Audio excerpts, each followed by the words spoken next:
All right, Chelsea fans, welcome back to another episode. That's right, the London is Blue podcast. Hopefully your favorite Chelsea podcast in the entire world, universe, galaxy, whatever domain you use to judge the area of the world or universe you live in. Dan, one of your hosts here. No, Brandon getting a wonderful night off because, you can't have too many double B names. Benoit Badiashile back in the lineup means Brandon Busby out of the podcast. Get out. But Get out. Nick Verlaney here, of course, joining me. And Nick, we had to bring back a wonderful friend to hype up the energy, to get a little bit of that Carabo into the audio format that we're putting together. I was about to say, One David Pastore. He's known as Human Carabo, that guy. It's too fiery. I am the podcast sassy. I'm just here to hype things up. Well, we're happy to have you back. Happy to have you hyping it up because it was a win, a rare win, maybe the only win Chelsea will register in the month of November, starting the month off. Wow. Perfect. Thanks, Dan. Look, set expectations good low. About this win. This might be the only one you get. We may set never expectations win again. low. Better save this one up. And you can soar to the heights. But anyway, we're going to talk about what we liked from this match, some things that we saw that we really, really enjoyed, and a couple of things that we did not necessarily find too pleasurable here. But before we do that, we're going to get into the wonderful three-word match reviews, Nick, to summarize a little bit of what the listeners are feeling and also to give our summaries as well. That's right. Tyson with Benoit B. Ballin. Classic triple B there. Nice. McGleasy with the Oakland Raiders phrase, just win, baby, I suppose. It's pretty universal. Yeah, it's an Al Davis special right there. Rob, Journalism RP with comfortable cup win. Molina with we'll take it with the shrugging emoji. It's a fair enough take. Silva lining with Sterling secures quarters. That's clever. I like that one. Def Jux Daddy, of course. Batty back big time. We're using hyphens for big time. So bold there. And look, there are plenty of others. It's a midweek game. There's a lot going on. But Dan, where did you come back and register on the three-word match review? Oh, mid and advance. Mid. Indeed. It's some slang the new kids are using. Is this David. what the kids saying these days? Mid? Yes. Okay. Dan's pulling out the hell. How do you do, fellow kids? That's just special Reaching stuff. deep in our Carabao Cup today. Mid. Oh. Nicholas? Yeah, I'll go. I've been watching Schitt's Creek recently, so I went with you. Blackburn, David. Wow. In your face. Like that David, could you do one better than the both of us? Unlikely. I'll say that'll do, counting as three words. That will do. All right. Well, we're giving Mauricio the babe treatment there. So we really appreciate everybody leaving some wonderful three-word match reviews. As we jump into this one, we just want to always say thanks to everybody who supports the podcast. Really appreciate it. Great ways to do that are Apple and Spotify 5-star reviews. Helps people know that we're worthy of listening to and taking a shot on if they haven't listened to us before.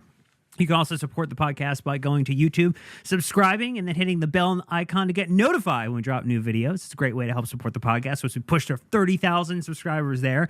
And you can hit us up on patreon.com/LondonBluePod, or just go to Discord and do the membership there directly. Join the community, have fun with it, get engaged. It's a great way to support the pod if you want to do so with a couple dollars, but plenty of ways to support the podcast without leaving any money on the table or separating any money from your physical being or your bank account. But look, we got match deals to get into because it was Blackburn Rovers in the Carabao Cup this past Wednesday, November 1st at Stamford Bridge. Chelsea 2 to Blackburn with 0. It was Badiashile in the 30th minute that got it going, and then Sterling in the 59th minute after getting decried by pretty much everybody for the 58 minutes before that with an assist from Cole Palmer. And look, we don't know if they're fist stand highlights because it's a cup game, but we're going to throw it there just in case, Jake, and if they are, throw them in, and if not, just bring it back to the lineup. So here we go. Reenact it. No one needs that. No one needs our reenactment. It's really Jake's reenactment. Oh, yeah. Okay. Throw some old-time music on that. Bum, ba-dum, bum, bum. Introducing Blackburn versus Chelsea at Stamford Bridge in the Carabao Cup. And then hold on, we're gonna fast forward real quick. It's a corner from Chelsea.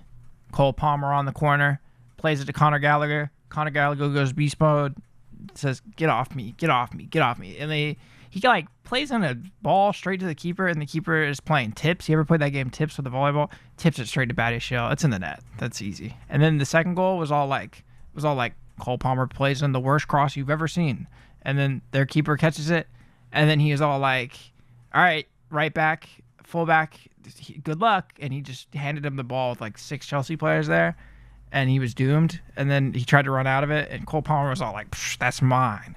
And then he whipped in. Well, actually, he didn't even whip it in. He started to try to dribble into the box, and Raheem was like, "That's mine." And then he curled it into the far post, and we won. That was it. GG. All right, Nick. So lineup time. Run us through it. Was it Bob or Robert?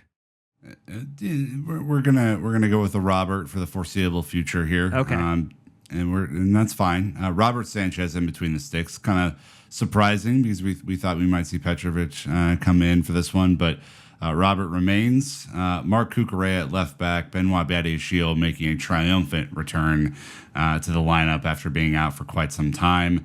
Axel Disasi in the kind of right center back role, and then Reece James making a return to the starting lineup as well in the captain's role. Leslie Ugochukwu and Enzo Fernandez making up the midfield with the front four of Raheem Sterling, Conor Gallagher, Cole Palmer, and Nico Jackson. Getting the start up front there. Levi Colwill came in for Badiashile around the 61st minute.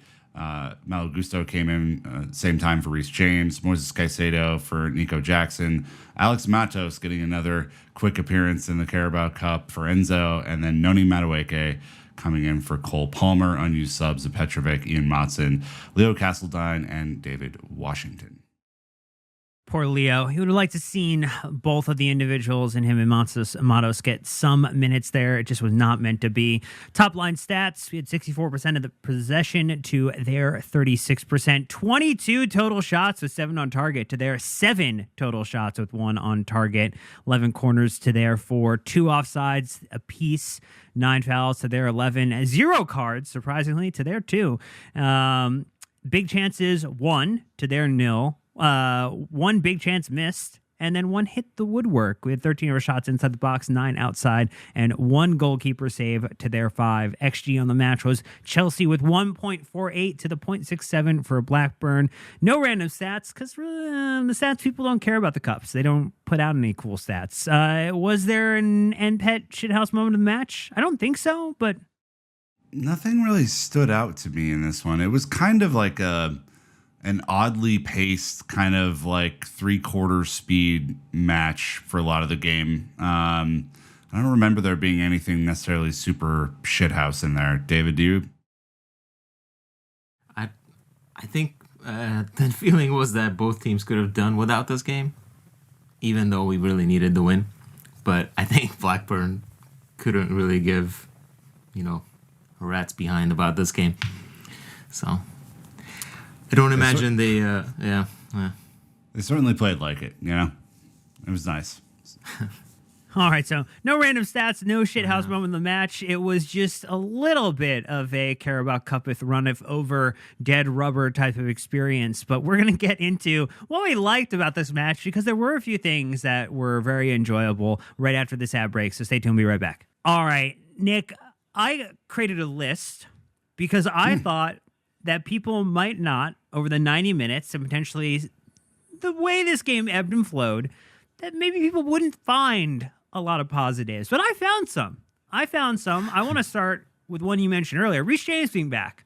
Reece James being back is very positive. Reece James getting 60 or so minutes to get ready for the next match against Spurs, because I guarantee he will now start and play the majority or maximum amount available in that game. This was good. And he looked bright. He looked very good.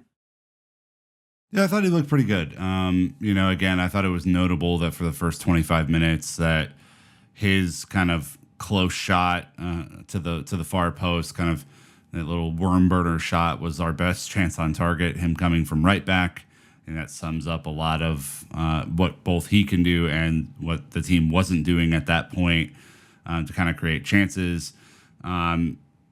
I am hopeful that they continue this sort of like 60 minutes, 70 minutes, 80 minutes, kind of getting him warmed up for a longer stretch of games, PZ, because the injury history is pretty long now, right? This has been a lot. It's been the same injury multiple times. You know, the worst thing is like you feel like you can't really go without him for too long, but you also don't want to overwork him so that he's then out for another period. It's a real catch-22. It's one of those, like, you list it as a positive, and it certainly is a positive, but it's one of those where, like, you, at least for me personally, like, I'm just been conditioned to expect the worst at this point. I'm trying to be really happy that Reece James is back, but every time we cut to him or whatever, I'm kind of expecting him to be just sitting on the ground and, like, you know, holding his hamstring. So it's like, I'm delighted that he's back, and we are managing his minutes correctly at this point. You know, he got like 6 minutes first 2 games ago, then he got about 20 last time. Now he got 60. So we're building it right back up. But a few weeks ago, there was an interview with, I want to say, Pochettino, and he said, you know, oh, well, we're figuring out how to manage his minutes and things like that. But, like, we've been trying to figure that out for about 2 years. And hamstring injuries tend not to respond all that well to managed minutes in my admittedly limited experience. So I'm just kind of trying to manage my own excitement, basically, not to get hurt again. You know, it's kind of like my heart's been broken so many times. I just can't handle it anymore. I mean, I think that's a fair approach, though. I mean, he's obviously an incredibly talented player. He obviously showed up, and I think did everything he could, especially in the first, like, 40 minutes, which were tough at times. You know, just the ball movement was tough. It didn't really click into place until Badiashile got going and scored the goal, and then it was like, all right, well, the team's starting to flow a little bit better. But, yeah, I mean, like, I think it's fine to be cautiously optimistic, Dan. I mean, this is a guy who, you know, has won a European Cup, has been a star of that team, has, you know, in the past been a lockdown defender and an expert attacker all in one player. And, you know, were he to come back and play an extended period of games for us, it would be hard to think that we wouldn't be a better team for it. It's just whether or not he can sustain that level for 2, 3, 4 months. Yeah, we also saw Gusto was a little wrapped up as well, so it seemed like it was Big precautionary bandage. for Gusto to not get a huge run out as well. So I feel like this was appropriately balanced for the benefit of both players. And, you know, our third choice right back in Axel Disasi, or I don't know, maybe Marc Cucurella, depending upon the day, because we've seen both of those players get a run out in that position as well. Very nice to see. Good balance, good rotation. I think another exciting point, Benoit Badiashile is back. Ooh, you know, the injury that was supposed to be putting him, the injury timeline that was supposed to have him back out like a month ago, that he finally recovered from, and now he's actually back on the pitch playing a game and scoring, which is phenomenal as well, David. Like, this is another positive because it gives us additional options, gives us height, and gives us another center back who knows how to score on the pitch. Does anybody have the tally of our set piece goals this year? I want to say it's pretty low. I mean, when our overall goals is pretty low, so I'm assuming our set piece goals is also pretty low. It was great. It was great. It wasn't. I wouldn't necessarily chalk it up to Badiashile himself. It was a pretty big mistake from their goalkeeper, but it's a skill to be in the right place at the right time and not miss the target, I suppose. Composure. From that distance. Yes, stay composed. And I don't know, Badiashile was one of my favorite new signings last season, and I'm delighted that he's back. I'm much more delighted that he's back than Reece James, to be quite honest, just because of the previously mentioned concerns with James's health. I'm not entirely sure where Badiashile is going to fit in right away, because we keep insisting on playing, Thiago Silva and all that, which is great, but it is taking kind of away from what we could be building towards for the future. So I'm curious to see what sort of rotation we're going to have between Colwill, Badiashile, Disasi, and Silva, because all four are certainly valid options, and at most we can play three of them. So it will be interesting, and I kind of hope that Badiashile is not the last one out, but then I also hope it's not Colwill who's last one out, so I don't know. I was kind of thinking about that, right? Because I agree with you. I think of all the signings we made last year, he looked the business like the most. I think adapted the best to the team, started playing really well. Obviously, a shame that he got injured the day after he scored his first goal for Chelsea, which is like, Seems to be a thing, by the way. There's ever been a Chelsea thing, it's that. Like, it's right there. So watch the news. Wrap him in cotton wool the day after. No training, no nothing. Just, whatever. But, it does provide you an interesting option, right? Because we saw Colwill play left back for the first part of the season. I'm not saying that we should continue on with that, but if you were worried about Reece and Mallow, if they're both, not 100% for Spurs, like, I don't think you can afford to go in with like a 60 or 70% player against Heung-min Son, personally. So it could be a thing where you have the three center backs, Colwill on the left, Badiashile, Thiago Silva maybe, and then put Cucurella over there on the right again, who I think has acquitted himself well.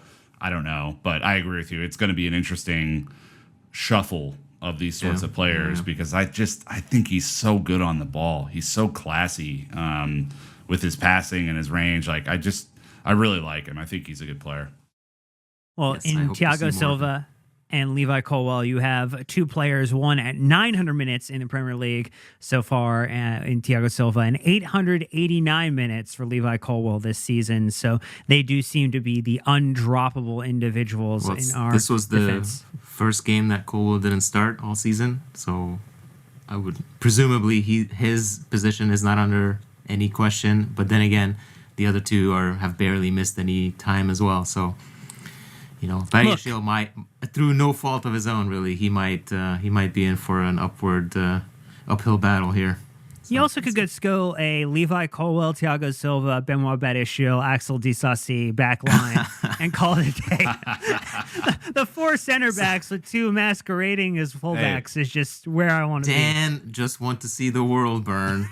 Dormer just providing tactical advice. That's just the Pep way, man. He did the four center backs across the back last year. Why not? Let's throw one into midfield. Maybe you win. Maybe you win a cup. I don't know. Put Chalobah at defensive midfield. Yeah, there you go. 5 center backs. Well, talking about someone who was in midfield and maybe another positive moment in this match or positive appearance in this match was Enzo, fresh off the birth of child number 2, came back and I think in general ran the show from the moment of kickoff to trying to do an assist over the top to a couple of the fun passes that he got into, really playing more of a 2 with Aguchukwu this match. Just in general, to me, Nick, felt like it was a really strong performance from him. And I think even Naz was tweeting, Nazar Cancelo was tweeting about how even against a side like Blackburn, who are maybe not at the same level, even though maybe the results on the pitch didn't always show it, that he is just a joy to watch.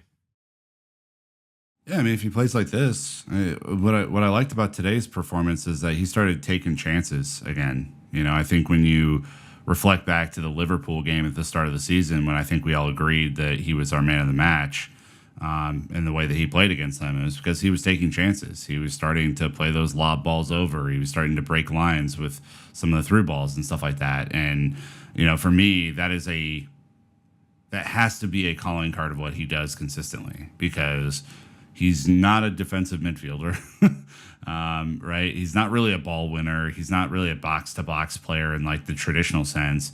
He's more of an 8 that's playing a little bit deeper, and that is fine as long as he's still doing some of those playmaking things from that deeper role. And I think what you saw on the left-hand side today, Pease, is that he started to interchange a little bit more consistently with Sterling, to where I think they were kind of reading each other's movements. It didn't always come off, right? But it was a little bit more comprehensive than it has been. And, some of the long balls were back again, which I thought was good. Yeah. The interchange, or the one time when they just decided to run into each other. That was not quite to the plan. No, I mean, I think it's kind of, and Enzo's kind of like even you mentioned last time, or on the last question about January signings and how Buddy Ashil has stood out. But, Enzo also came in January and he adapted seamlessly to the team, perhaps to the point where we've kind of, we're not really able to see his impact. So I thought this game was really telling, coming on the heels of the weekend performance when he missed the game, and our midfield pivot was Gallagher and Caicedo, who were both excellent players in their own right, but aren't Enzo Fernandez in what he can do with the ball. And what he can do with the ball, we sorely missed on Saturday, and it was back today. Blackburn, I mean, I'd expect him to do it every day against Blackburn and twice on a Wednesday night because it's lower league opposition. But him showing noticeably his contributions is a nice thing to see because that's what he does kind of in most games, I'd say. He's still young, so the consistency perhaps isn't quite there yet. And he definitely needs to improve his end product in terms of finishing if and when he does get into those positions. Because that's, if we are looking to him to be sort of a number 8, then we need a few more goals from that position. And he's not really shown a consistent ability to provide those goals. He can set up the goals and he can certainly control the tempo. But that's in the modern game, that might not be a rounded enough performance or a rounded enough contribution to really make us a threat at the opposite in front of the opposition goal. The stats he had, I think, tell that story as well when you look at the fact that he did have 2 shots on target, 1 shot off target. He had 13 ground duels in total with 11-1, 131 touches, accurate passes, 102 out of 110, 93%, key passes, 7, 5 long balls attempted, 3 accurate. So, in general, a creator, but not necessarily a contributor from a goal-scoring perspective. And that would be something that I'm sure Pochettino and the team would like him to contribute as well. One individual who did contribute from a assist perspective and continues to find ways to leave his fingerprints on our victories or positive results tends to be Cole Palmer, who continued to look like he had an opportunity to impress in this game with a nice assist. I think people also maybe questioned a shot he had as well versus laying it off at one point in the match too, Nick. But in general, feels like his floor is extremely high, and I don't know necessarily yet where his ceiling is because I also think the attack is a little imperfect, and it's kind of hard to judge how good he is and where he's best at this moment. But in general, I just think he's an exciting player to watch. Yeah, it's been interesting, right? Because I think he hasn't, for as much as Poch has brought up that he's the link player, right? He's the guy that helps kind of smooth out the transition into the final third. And, I think it's obvious that some of his touches and passes are just very classy. I think he understands how to use his body to get away from defenders. He's not the quickest guy, but definitely understands what to do with the ball and how to evade defenders and how to put in a good pass. He hasn't really connected with Nico yet. And I don't know if that's Nico. I don't know if that's him. Is anybody connected with Nico? I think Mudryk does. So it's interesting to me that they haven't really connected. I would have expected ahead of this game that they would have maybe connected for a goal today. And that didn't really happen. I think the front four kind of got in each other's way at times, and it was a little congested and not super fluid. But there were a couple of he was between 2 defenders and took 2 touches and got through both of them, and the one guy was riding him like a broomstick the entire way down, and he got a free kick that way. And there's just so much to like about what he's doing right now. I think he got a standing ovation coming off. Again, I think he has to be loving life right now. P's just being the star boy, and I think he's doing a pretty good job.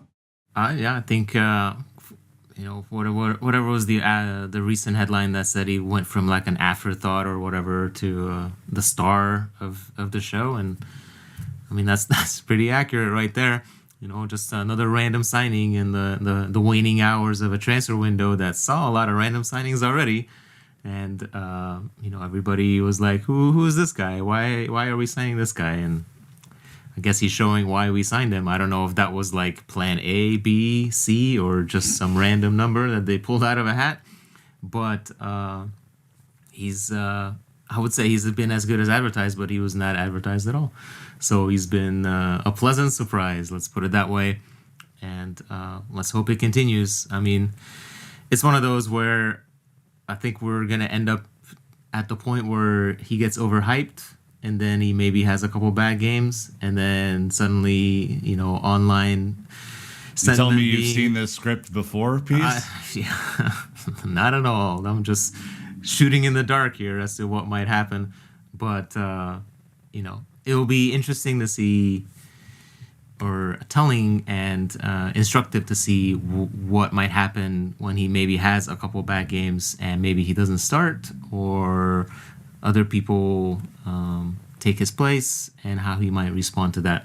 But if, as long as he keeps providing performances, today, compared to his own high standards, today was okay. It was average. Seemed better already, but it's already, I guess, telling just how a good performance like today maybe would be like, well, you could. I know you could do better. Let's see it on Monday or whenever we play next. Really intrigued, Dan. Last point on him, to see how the team lines up against Spurs on Monday, because I think when he was playing that false nine role against Arsenal, the team looked a lot more fluid. Yeah. And if Mudryk is healthy, you can do that. It's clear that Poch doesn't trust Madueke in those types of games yet. So if Mudryk isn't healthy, you don't really have the full complement of options yet to be able to pull that off. But if he is, that could be a really interesting approach to that game. Yeah, it'll be interesting to see, and we will get into that in our match preview special. I'm sure I'll bring that up with Sam, and he'll have an opinion on what that starting lineup might look like. Opinion? No. Never. No. A couple of other ones real quick. I think no new injuries that we know of, winning at home, and scoring 2 goals. Give it a few more hours. They're going to practice the day before Spurs, and everyone's going to be injured, so there you go. New muscle injury, new cramp, new hamstring. Poch confirms not enough players to play. How many muscles are there in a human body? Possibilities are limitless. Any other things that you liked or positives you took away from this match? One thing, I have bagged on referees for as long as I can remember, and they have deserved every fucking bit of it. This guy today was pretty good, I thought. I thought he controlled the game. He did miss a couple of questionable calls. There's no doubt. It was only a most obvious penalty I've seen in some time. He missed 2 penalties. I don't know why there's balloons happening around me now. You need to turn off the Zoom gestures. Whatever. If you're on YouTube, you're gonna love that. But I thought the way that the game was paced, he was in control of this. There were a couple of bad fouls. He took time to speak to the assailants as well as he could. And look, there was only 2 cards shown in a game that was pretty physical. I mean, look, you've seen worse. You saw worse at the weekend. So let me just. I mean, it's a low bar to clear. Let's not hand out any awards for for stepping over the bar. Thanks for not sucking. Right now, he's leading the referee of the year race, David. Okay, This guy. I forget the exact decision, but this guy, Tim Robinson, not of the Netflix show, I remember him making one of the worst calls in one of the previous games. And this is like his 3rd game for us already, which is really weird because it's November. But I remember him making a not so great. Klopp and request him. Yeah, maybe. But I'm gonna say that missing the Sterling penalty is pretty. It was bad. Yeah, not great. It was bad. There's no doubt. I'm glad that he put on his teacher hat and talked to the bad kids in class and put them in the corner for a minute. But make the easy call. Yeah. Too much? Is that too much to ask? I'm just saying. I've seen Tim a lot Robinson. worse. I'm saying I've seen a lot worse. I saw a lot worse at the weekend. I thought he was okay. He's Okay, I mean, I had the officiating under things that we didn't like, so I guess we talked about that now because, I mean, Really? The Gallagher handball and the Sterling penalty miss. He missed that was a pretty big call to miss. Those were huge impacts for the game. I think Blackburn should be aggrieved. We should be aggrieved. It did cancel out, but I would say on the odds of it, where we were at in the game, Blackburn getting an opportunity to take the penalty shot at that moment could have changed it completely. So I don't know. I feel like, yes, it balanced out in terms of bad errors, but I would even, I would say the Blackburn error is more egregious. There was a Reddit post this week, that said, can you believe how many of these big referee decisions impact the outcome of the game? And I was like, yes, every single one of them. That's how it works. Have you watched football before? It's like, yes, that's why people get upset when referees make mistakes, because especially in a low-scoring sport, it's not like you're going to get 20 more shots, Do we know why VAR is not a part of this competition? It's a Carabo thing. It will be a part of it, I think, quarterfinal, starting next round, maybe. Starting next round. Yeah. There's nothing better than changing the rules halfway through the competition. Well, they already changed it because they said no more. What did they say? No more replays or something. No more. What did they change just recently? Yeah, straight to pens. Yeah, straight to pens. No more extra time. Yeah. No worries. It's only round 4. All right, fuck me. You guys didn't like the referees. Okay, whatever. All right, we'll take our last ad break, and we're going to go into the other things Tim we didn't Robinson. like. We see you. We're going to talk about the 99 things that we didn't like beyond this, so stay tuned. We'll be right back. All right, so other things that I thought might be topics, might be things that people didn't enjoy. I feel like looking at X after the game or during the game, Nico Jackson's attacking performance was one that drew a fair bit of criticism, DP, and I think that that's fair. Not for the first time. Not for the first time. Not for the first time this last 7-day period, or I don't know. I'm starting to be. I try to be not overly excited or overly disappointed with players, teams, whatever. I'm too old to get too excited. But I remember watching Jackson when he first came in preseason, and for a minute, it looked pretty exciting. He full of effort, full of pressing, and finishing quality. And considering his success in the second half of the season last year in Spain, I thought, here we go, finally, found somebody. Other people have slept on him. Sure, maybe Bournemouth wanted to sign him, and that was kind of a, are we really going after Bournemouth's transfer targets now? But it looked like we had found our guy. And I don't know, Pochettino has been kind of cryptic about certain things as to like what might be affecting Jackson's, just like his overall vibe or whatever, his overall situation. Maybe there's something else going on, but he's looking a shadow of what we saw in his first impressions with the team, and it's a little concerning. But it's a long season. It's presumably a long career. I'm kind of reminded of, not that I'm trying to draw parallels or anything, but Didier Drogba's first season at Stamford Bridge was hardly a rousing success in just about any significant measure. At least Jackson doesn't have the media hounding him for supposed diving all the time, so that's kind of nice. Certainly can do without that. And he's definitely got the tools, the physical, technical, whatever. So maybe it's just the blip, and we'll figure it out. But yeah, it's been rough. It's a tricky one, right? Because I think you're in this moment where Chelsea have underperformed to this point of the season. We need goals, right? I mean, that is the defense is good enough. We just need to score. Basically, that's the recipe. And I don't think he's going to get better by sitting on the bench. But but it's not been very good to watch recently either. And so I think if Broya were fully healthy, he wouldn't be playing, because I think Broya would probably get his chance to take a few hacks at the old cherry tree there, if you will. But I think until that point, until Broya's healthy, and we don't know when that's going to be, right? I mean, he is, kind of re-aggravated the other knee. He I don't think made the bench, so it's a real question now of like, do you play Jackson in the hopes that he catches fire, right? Which we know he can do.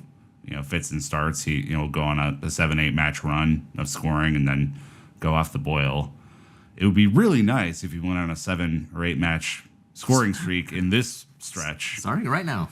Starting today would have been great. Or if you try and mess around with the false 9 until Nkunku gets back and try and build up that partnership again. I don't know. I mean, if I'm Poch, I'm probably pulling my hair out trying to figure this out. Like what you said about Palmer as false 9, like that shouldn't even be a question or an option in an ideal, right? If we signed Jackson, I mean, sure, Nkunku got hurt, but he was never really projected to be the central forward, the center forward. He's not supposed to be our number 9 or whatever. He's more of a shadow guy or play on the left off the striker. And so it's a bit of a tough situation, really.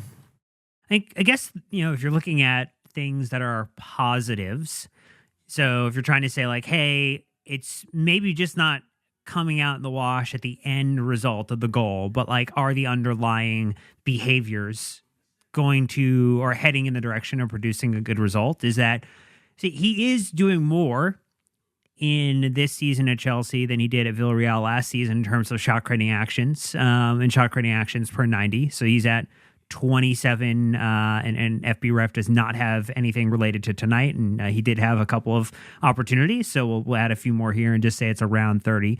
But that is almost one full point difference between 2.69 last season per 90 versus 3.63. So like, he is helping do the things that would lead to a shot. Where the concern is in the massive decrease in the goal creating actions, which goes from 0.66 per 90 to 0.13. And like, that is where the gap is. It's continuing to, we talk about this a lot, Nick, is like the higher quality shots, the opportunity to get in place, the ability to just pull the trigger and go versus having to find like the exact individual place to take the shot on. There's a lot of like last bit of refinement that is just missing in his game at the moment. Yeah, it's, again, I know he's going to be pissed off that the Sterling layoff that he should have just buried into the back of the goal instead of skying it 50 yards above the goal. I mean, that was, I think the commentary said he took out his pitching wedge there. I was like, boy, that's tough.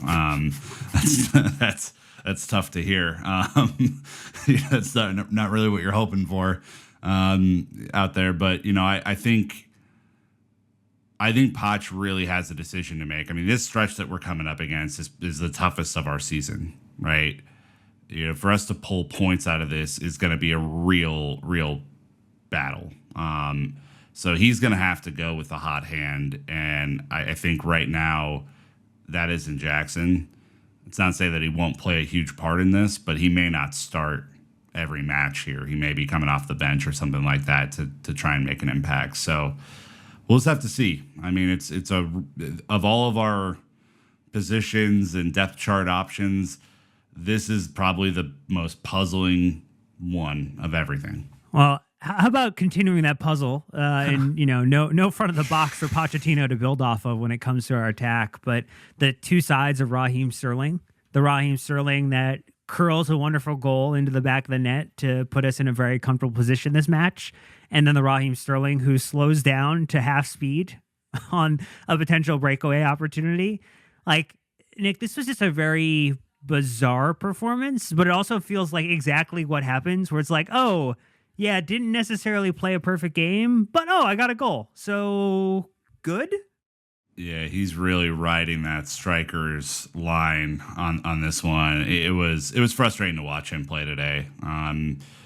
I think mostly because you just thought that there was so much more in this game for him to do. Like, he could have had multiple goals in this game. He could have had multiple assists in this game. I think the most puzzling moment to me, PZ, is he, does a really great bit of strength against their left back, gets the ball, is in acres of space in the box, sees Cucurella streaking on the left-hand side and plays a ball into the stands from that position. And you're like, what? Like, like I could make that pass and I'm awful. Awful. I am terrible. No. Remember what you said about the goal? All right. Everyone just calm down. I think everyone understands my point that a professional footballer of his quality should not be lobbing one into the stands. Yeah, at least nearby, But I mean, it's one of those where if Sterling doesn't score that goal, there's no debate about how bad his performance was. Mm-hmm. So I wouldn't necessarily say that scoring that goal absolves him of anything. There shouldn't be a debate. Like, it wasn't good. This was a good performance. It was a bad performance. He scored a goal, which just shows why he plays, because of anybody in that attack, he still has the most likely foot to produce a goal, which is a weird conundrum really to have, because I remember one of the games we watched in person actually last time out against Borussia Dortmund, when still Graham Potter was in charge. That was one of the worst games I've seen Sterling play, but he scored the goal. Yep. Out of a lot of lucky bounces and stuff like that, but like, he got the goal. And so it's that classic football, this game's built-in conundrum is, do you reward the outcome or do you reward the process? Because Sterling got his goal, fantastic outcome. The rest of it was not great, and I much rather would have somebody else in there who would consistently maybe get that pass to Cucurella, but would that guy then have the ability to score that goal? So it's a really tough thing, and just the fact that Sterling can score those goals, I think will guarantee that he basically remains in the lineup for any big game or an important must-win game like a Carabo Cup 4th round game against Blackburn Rovers, where we need to win. So it's tough. The goal will be seen, and 2 months from now, nobody's gonna really remember that he played like crap, because people will just look at the score and look at the score sheet and say, "Hey, Sterling was on the board," and there's a decent chance that he'll lead the team in scoring again because nobody else is scoring goals. So, Brandon's prediction of Nkunku getting our leading scorer is still on point. Like, it's still out there for him. It's crazy. He doesn't have to do much, really. No. Just have a couple good weekends. They'll be back in contention already.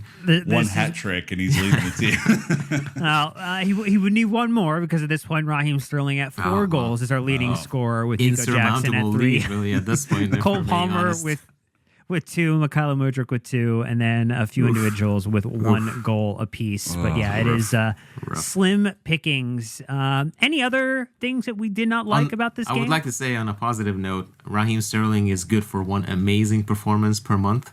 And since we're into November, where we only have like 2 more games left. Come on. Can we backdate this one and say it was October's? No. This is fine. This was terrible. So that means he's going to dominate against either Spurs or his old club, Manchester City, and I'll be happy with either one of those. I'd take that, yeah. This is science right here, by the way. Yeah, you really pulled out the algorithm for this one. According to my calculations, put in that meme with the numbers floating. This was not Conor Gallagher's best day out. Either. I thought that he was pretty sloppy on the ball. I thought that his passing didn't really connect in the final third, and the effort was still there. And so I think he will largely evade a ton of blame for some of the outputs. But he had 2 or 3 opportunities in the box, Dan, that you would have expected him to at least get a shot on target in this game. He didn't do that. So it was, I think he's going to feel like he has to really step up against Spurs to kind of get back in the good graces. It wasn't great. We need an allergist to come in and let the team know that they don't have to be. They are not allergic to shots. Like they are more than welcome to take the opportunity themselves versus laying it off, which Connor did a couple times. Kukurea did once or twice. Like at some point, just take a shot. That'd be a really, really good thing to do. But hey, we won. We're advancing. Let's talk about that. We're gonna get a little Dan of the match in here because again, we don't win often. We don't win often, so I don't get to run it. I would say this was a game to rest Conor Gallagher, by the way, but I guess no rest for old indefatigable Conor Gallagher. For Conager, as Nick likes to call him. Conor Gallagher, baby, come on. Oh, okay. All right, so we did do it in the match poll, and it was Badiashile, Enzo, James, and Palmer as the 4 I selected.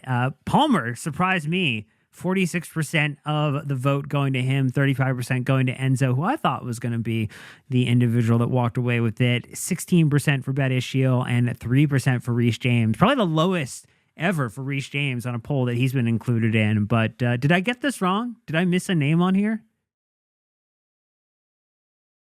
I don't think so. Tim Robinson, referee. You sure about that? You sure about that? I don't know. Somebody was praising him earlier. I think Big Baddie would have got my vote in this one. Big Baddie. Well, when it comes to other results, there were some enjoyable ones. Hilarious as it were. ones, even. West Ham beating Arsenal 3-1. Declan Rice not having a great return. Bournemouth losing. Lovely own goal by Ben White. Lovely own goal. You all see that one. You hate to see it, don't you? Fantastic finish. Hate to see Almost fell his little chin stubble fall off. still there. Liverpool beating Bournemouth 2-1. You had Everton 3 over Burnley, which I guess fits their position on the table. So that's fun there. Fulham beating Ipswich Town 3-1, and then Newcastle beating Manchester United 3-0. You want to look at another big club that's having maybe a worse season than us? It's probably Manchester United. Probably. Old Lewis. I mean, this is the question for the next round, Dan. Does Lewis Hall play against Chelsea? Hell fucking no. Hell fucking no. You say, hey, he's on loan. Wow. He doesn't play.